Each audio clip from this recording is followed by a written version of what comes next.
At F3, we believe in building better leaders, men who lead with purpose in their homes, workplaces, and communities. Our QSource is your guide to this journey. It's a practical tool that focuses on 4 key areas: leading yourself, leading others, building strong teams, and creating a lasting legacy. Whether you're looking to improve your personal habits, strengthen your influence, or leave a meaningful impact, the QSource provides actionable principles to help you lead right and live right. Join us in transforming leadership one step at a time. Articulation. QSource Chapter 3.5, read by Koala.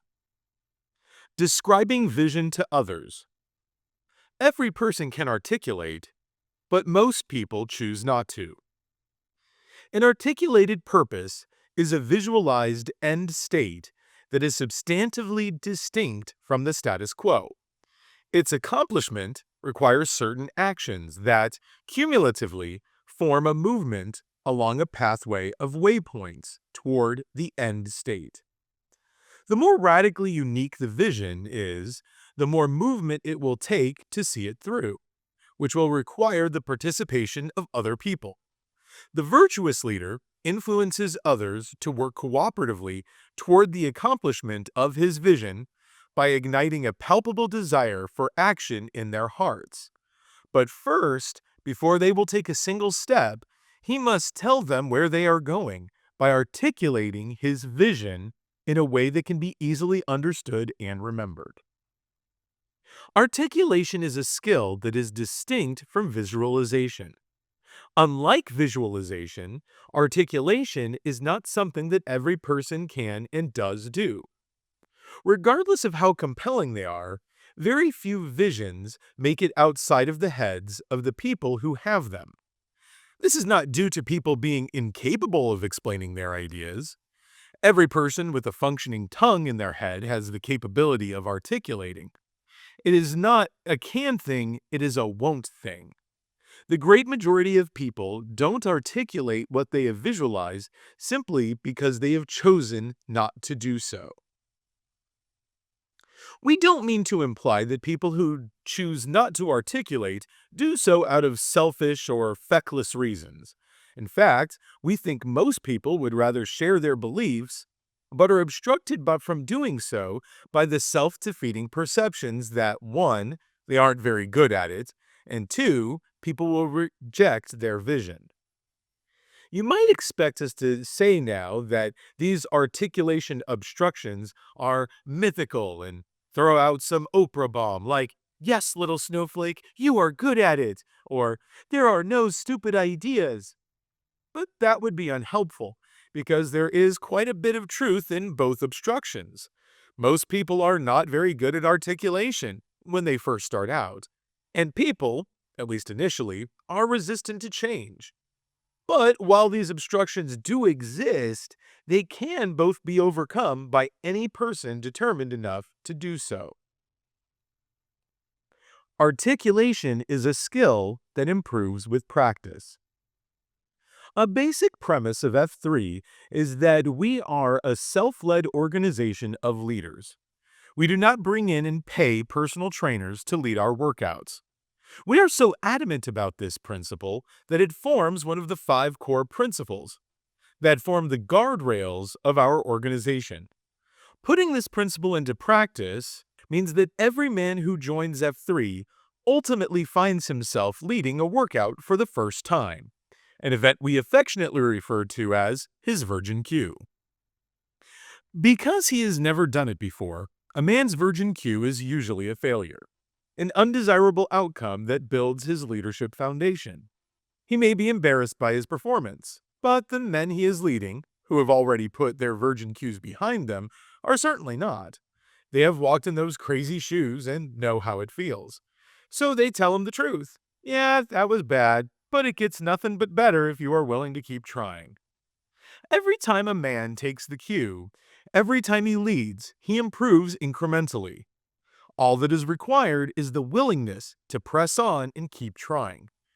Through practice, the practical application of a skill to turn head knowledge into heart knowledge. He becomes increasingly competent.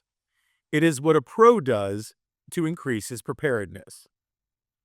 In Free to Lead, we call this process the Museum of Failure, because that is what the man who trained me called my own dumpster fire of Virgin Q in the Army.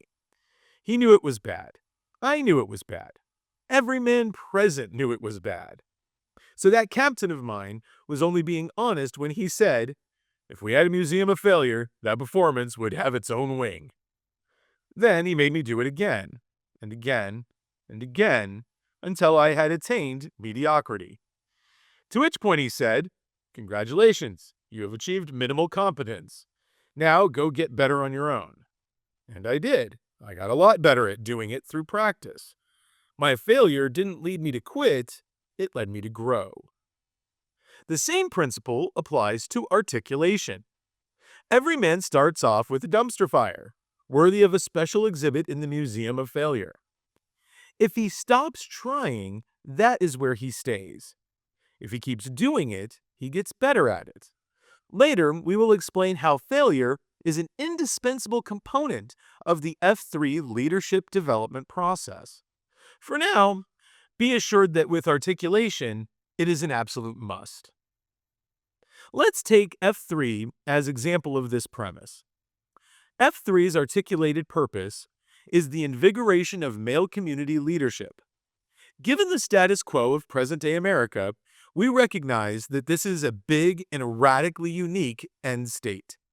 Male community leadership has never been at a lower ebb in our nation than it is right now. We intend to invigorate it through a visual. Because he has never done it before, a man's Virgin Q is usually a failure, an undesirable outcome that builds his leadership foundation. He may be embarrassed by his performance, but the men he is leading, who have already put their Virgin Qs behind them, are certainly not. They have walked in those crazy shoes and know how it feels. So they tell him the truth. Yeah, that was bad, but it gets nothing but better if you are willing to keep trying. Every time a man takes the cue, every time he leads, he improves incrementally. All that is required is the willingness to press on and keep trying. Through practice, the practical application of a skill to turn head knowledge into heart knowledge. Series of waypoints. Each new workout we plant is one of those waypoints. When we first began articulating the purpose of F3, we were not very good at it. Actually, we were horrible, but we kept at it. At this point, we have probably explained it 10,000 times and 10,000 times more.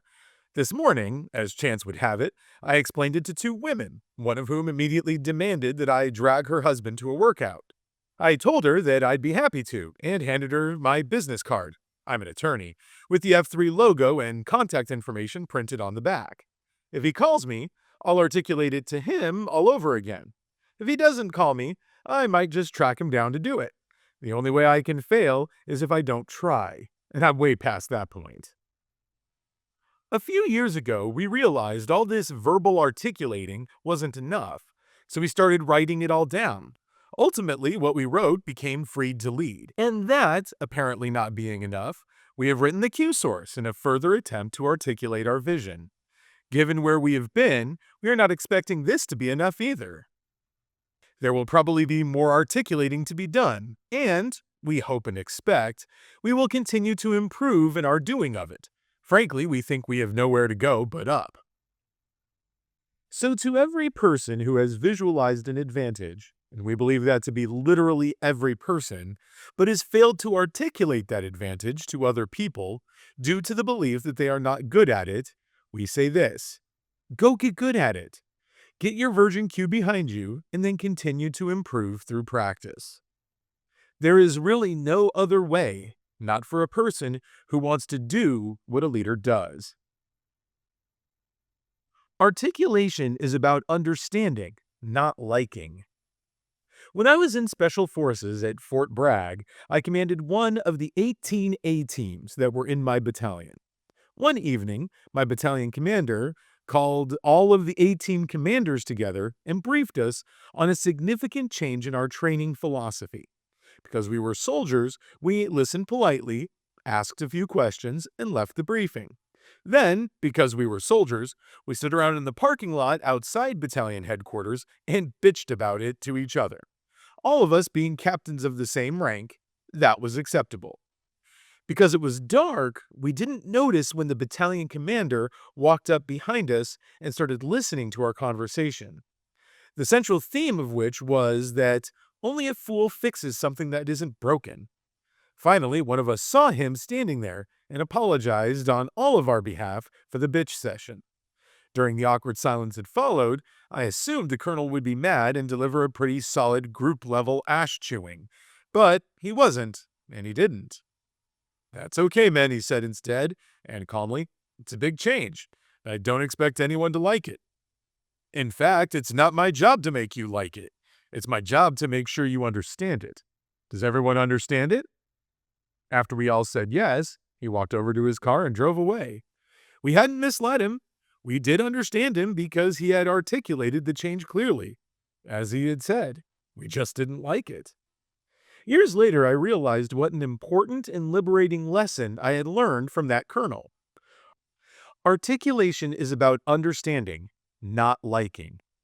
Nobody likes to hear about a significant change to their status quo, because that triggers fear of two things that human nature desperately seeks to avoid: pain and chaos. It is the reason that inertia reigns supreme in the heart of man. When a leader articulates his vision of advantage to his group and the movement required to achieve it, he must focus primarily, if not wholly, on ensuring that the members understand what he is saying and concern himself only secondarily, if at all, on whether they like it. Then he should expect them to complain and treat their grousing like my colonel treated our bitch session, as a natural reaction of people who are afraid of the pain and chaos that comes with the change to the status quo. A leader can't influence movement to advantage if he doesn't clearly articulate what it is by describing his vision to others. Once they understand it, then he can set about persuading them to follow him there.